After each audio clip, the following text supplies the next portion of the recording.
May 15th, 1945, 2:30 p.m. Feldlazarett 42, Hamburg, under British occupation. Dr. Isaac Levy put on his surgical mask, pulled on his gloves. The wounded patient was brought into the operating room. Wehrmacht general, shrapnel fragments in the abdomen, internal bleeding. Isaac picked up the scalpel, looked at the patient's face. He recognized him. My God. He recognized him? This was the man who stood at the Auschwitz selection in 1942, the man who sent his mother, wife, and 8-year-old daughter to the left. Isaac's hand trembled. The scalpel fell. The general opened his eyes, recognized the Hebrew-speaking doctor. You, that Jewish doctor, are you going to kill me? Isaac picked up a new scalpel. I took the Hippocratic Oath, but I want you to know, because of you, my family was mixed with ashes. Now I'm going to save you, because I refuse to descend to your level. The operation lasted 4 hours. The general survived. 11 months later, he was hanged. When Isaac died in 1980, he wrote in his will, I saved him. I have no regrets. I didn't become a monster. He was judged. If right now you're asking yourself, what would I have done? Hit the like button, because this isn't just a war story. This is about a man facing the heaviest choice, revenge or humanity. And at the end, I'll ask you, did Isaac do the right thing? Or should he have taken revenge for his family? Berlin, Friedrich Wilhelm University Medical School, 1938, June. Graduation ceremony. 150 young doctors wore their white coats. Among them was Isaac Levy, 24 years old, Jewish by origin but a German citizen, 4 generations of German Jews. Dean Professor Heinrich Weber spoke from the podium.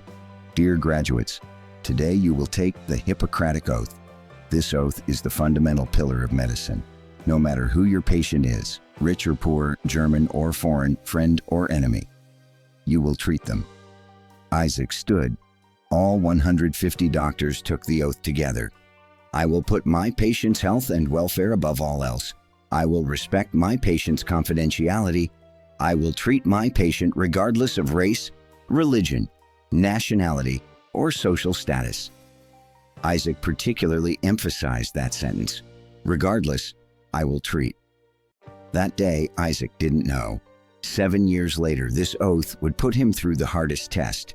After graduation, Isaac celebrated with his family.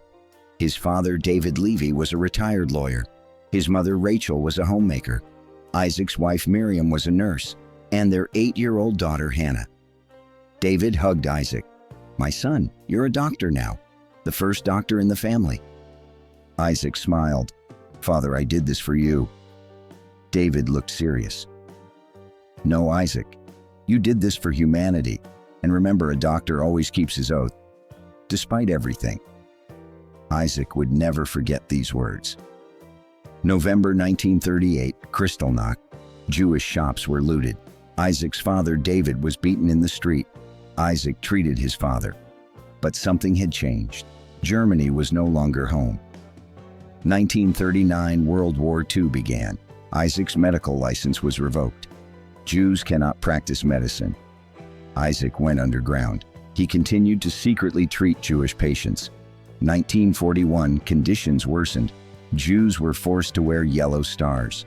Isaac tried to smuggle his family to Switzerland. He failed. February 1942. The Gestapo came. They knocked on Isaac's door. Dr. Isaac Levy? Yes?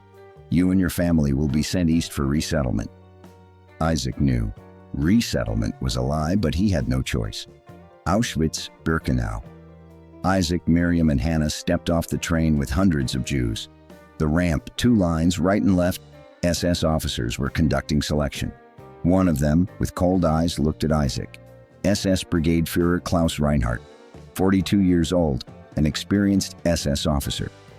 Klaus asked Isaac, profession? I'm a doctor. Klaus's eyebrows raised. Jewish doctor? Interesting. Then he sent Isaac to the right. You live, you'll work. Isaac breathed a sigh of relief. then turned to Miriam, but Klaus pointed his finger left. This woman? My wife, she's also a nurse. Klaus didn't care. Left. Isaac panicking. But she's medical staff. She could be useful. Klaus coldly. I said left. Then Hannah, 8 years old, scared, clinging to her mother's hand. Klaus didn't even look at Hannah. He pointed left with his finger. Isaac screamed, No! She's just a child, please. An SS soldier grabbed Isaac, pushed him right. Isaac watched Miriam and Hannah walk left. Miriam turned back one last time, looked at Isaac. She wasn't crying. She just smiled. Survive, she said with her lips without sound, and they disappeared.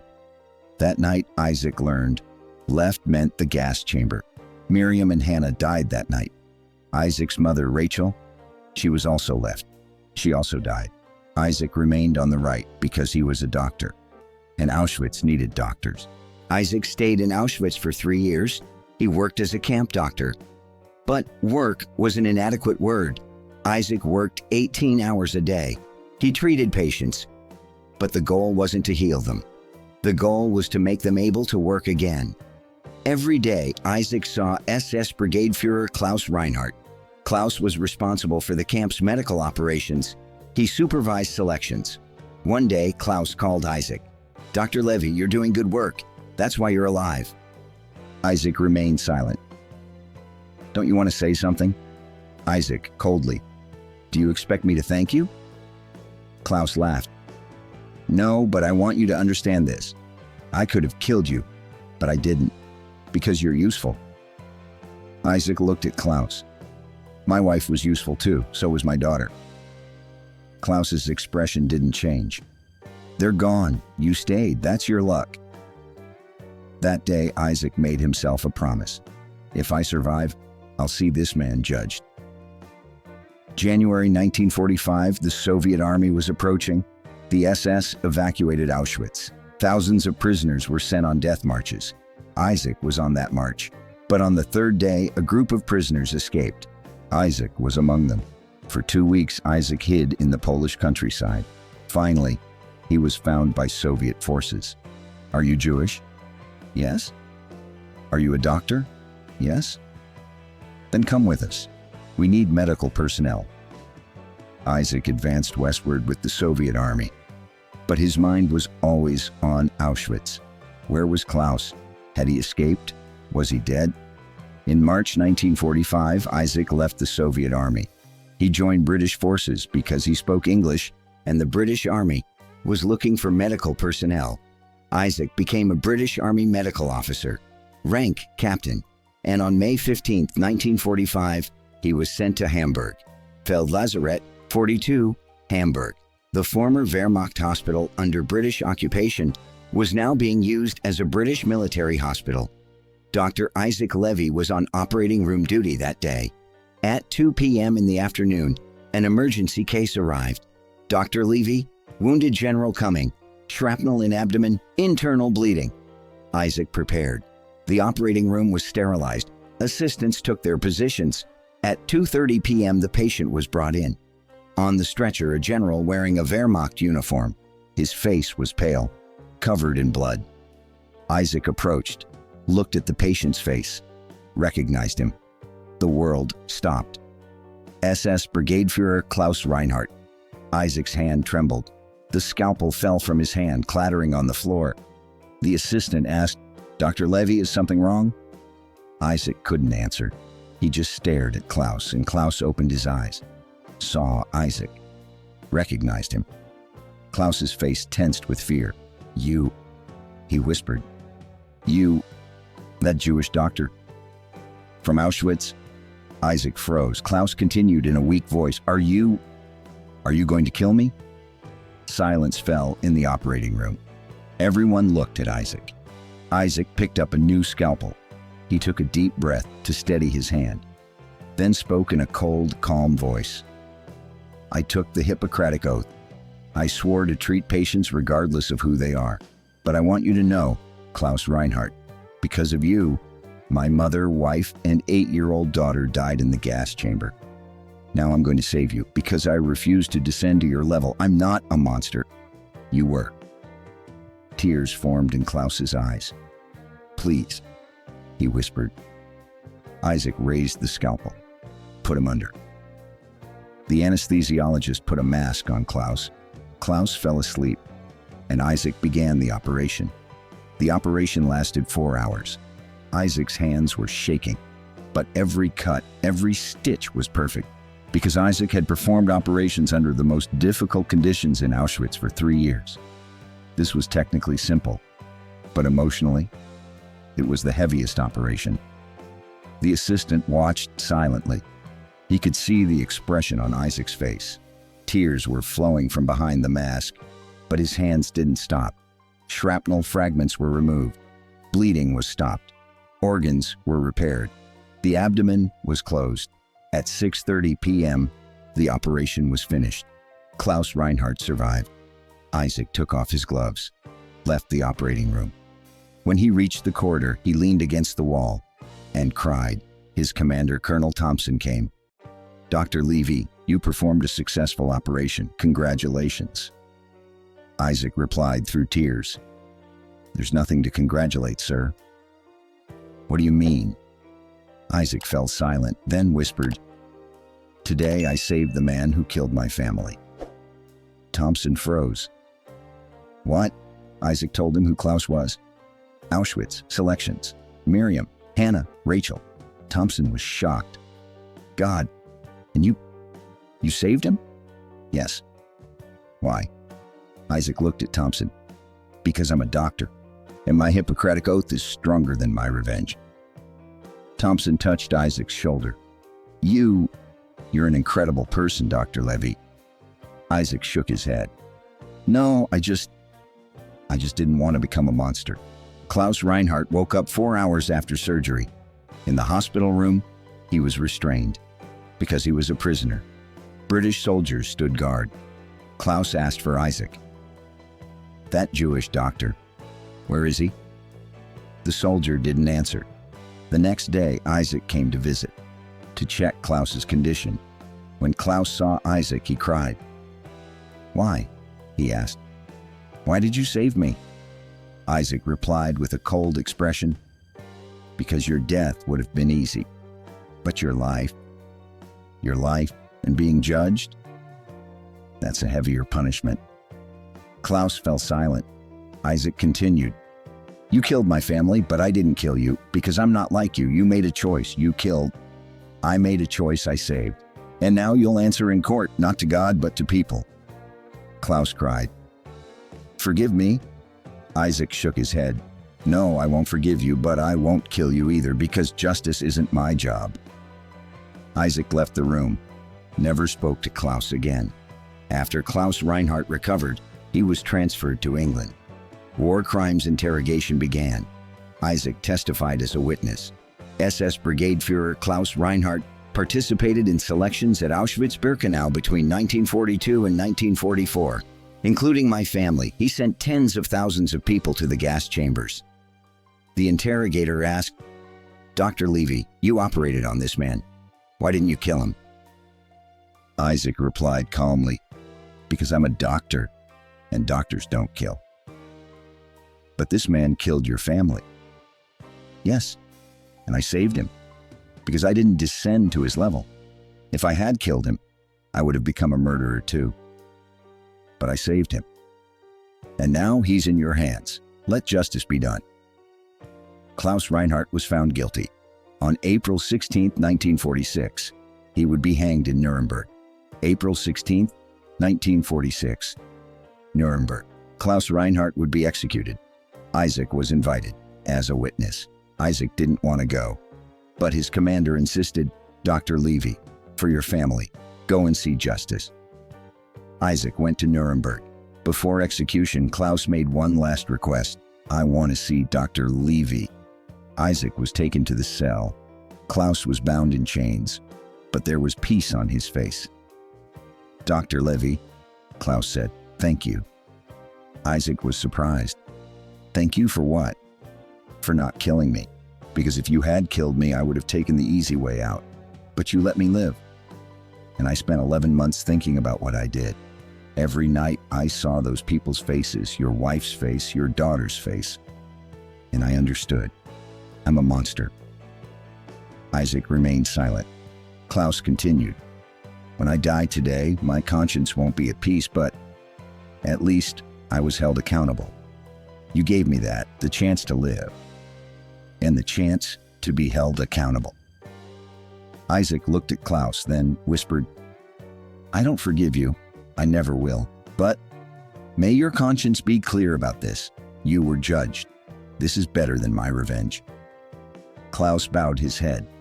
Yes, you're right. At 10 a.m., Klaus Reinhardt was hanged. Isaac watched, didn't cry, just whispered inside, Miriam, Hannah, Rachel. Justice has been served. After the war, Isaac stayed in England, continued working as a doctor. In 1948, Isaac remarried an English nurse named Sarah. They had 2 children, David, 1949, and Rachel, 1952. In memory of his first wife and mother, Isaac never forgot, but he continued to live. In the 1960s, Isaac became a professor at medical school. When teaching students the Hippocratic Oath, he always emphasized, the oath is not tested in easy times, but in difficult times. I took my hardest test in 1945, and my oath won. Students would wonder, what kind of test? Isaac wouldn't give details. He'd just say, one day you too might have to treat your enemy. Then, remember your oath. In 1975, one of Isaac's students, Daniel, asked him a private question. Professor Levy, there are rumors. During the war, you operated on the Nazi who killed your family. Is this true? Isaac was silent for a long time, then answered, yes. How did you do it? How didn't you kill him? Isaac looked at Daniel. Because Daniel, if I had killed him, he would have won. What do you mean? He wanted to turn me into a monster, like him. But I remained human. And that's my victory, Daniel cried. You're incredible, Professor. Isaac smiled. No, Daniel. I just stayed true to my oath. March 1980, Isaac was 66 years old. He was diagnosed with cancer. Final stage. Isaac was in the hospital. His family surrounded him. Sarah, David, Rachel. David asked his father, Father, is there anything in your life you regret? Isaac thought, then answered, yes, that I couldn't save Miriam, Hannah, and Rachel, but there's something I don't regret, saving Klaus. Rachel, his daughter, was surprised. Why, Father? Isaac, in a weak voice, because Rachel, if I had killed him, I would have become a murderer too. But I saved him. And justice was served. That was the right thing. Sarah held Isaac's hand. You're a wonderful person, Isaac. Isaac smiled. No, I'm just a doctor. March 10th, 1980, Isaac Levy died at 66 years old. At his funeral, hundreds attended. His students, patients, colleagues. One of his students, Daniel, gave a speech. Professor Levy taught us the Hippocratic Oath, but more importantly, he taught us humanity. He saved even his enemy, because he was a doctor, and doctors don't kill. On Isaac's gravestone it read, Dr. Isaac Levy, 1914 to 1980. I kept my Hippocratic Oath, even to my enemies. In 1985, Isaac's family received a letter from Germany. Sender, Hermann Reinhardt, Klaus Reinhardt's son. The letter said, Dear Levy family, I am Hermann Reinhardt, son of SS Brigadeführer Klaus Reinhardt. My father was hanged for war crimes in 1946. For years, I didn't know what my father did, but in 1980, while researching archives, I saw the name Dr. Isaac Levy, the doctor who operated on my father, a Jewish doctor, and my father had killed that doctor's family. Dr. Levy could have killed my father. No one would have blamed him. But he didn't kill him. He saved him.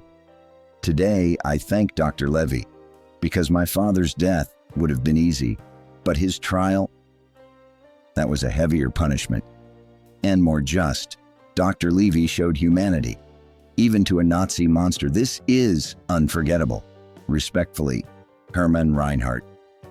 After reading the letter, Sarah cried. Isaac was right, she said. He did the right thing. In 2024, Isaac Levy's story is taught as a lesson in medical schools worldwide. The Dr. Isaac Levy case, medical ethics versus personal revenge. Students are asked, what would you have done? Some students, I would have killed him. Some students, I would have saved him. Professors answer, Isaac Levy saved him because he was a doctor, and the Hippocratic Oath is stronger than personal feelings. Isaac's story isn't just a story. It's a lesson, a test. You're a doctor. Your enemy is before you. You have a scalpel in your hand. What do? Isaac's answer was clear. I save him because I'm a doctor. 2024, March, a cemetery in London. Isaac Levy's grave. A young man stands before the grave, Hermann Reinhardt's grandson. His name, Klaus Hermann Reinhardt, 28 years old, medical school student. Klaus, grandson, reads the gravestone. I kept my Hippocratic Oath, even to my enemies. Klaus is crying, then whispers, Dr. Levy, I'm the grandson of Klaus. He killed your family, and you saved him. Today, I'm working to become a doctor, because I want to be like you. Your oath will become my oath. Thank you, Dr. Levy, for teaching me humanity. Klaus, grandson, places a flower on the grave, a white rose, and walks away. The wind blows, leaves fly, and Isaac Levy's soul rests in peace because he did the right thing. May 15th, 1945. Isaac saved Klaus. 11 months later, Klaus was hanged. And 80 years later, Klaus's grandson cries at Isaac's grave because Isaac refused to become a monster. And that was his ultimate victory. Dr. Isaac Levy operated on and saved the Nazi general who killed his family. Do you think he did the right thing? Or should he have taken revenge? Write in the comments, Isaac did right, or Isaac should have taken revenge. And explain why, because this isn't just a World War II story. This is a question about the Hippocratic Oath versus revenge, professional honor versus personal pain. And maybe someday, we'll all have to choose between our oath and our emotions. If Isaac's decision deeply affected you, hit the like button. If you want more ethical dilemma World War II stories, subscribe. And if you think Isaac's story should be taught in medical schools, share it. See you in the next video. Some oaths remain unbroken even in the hardest tests. Isaac Levy proved that.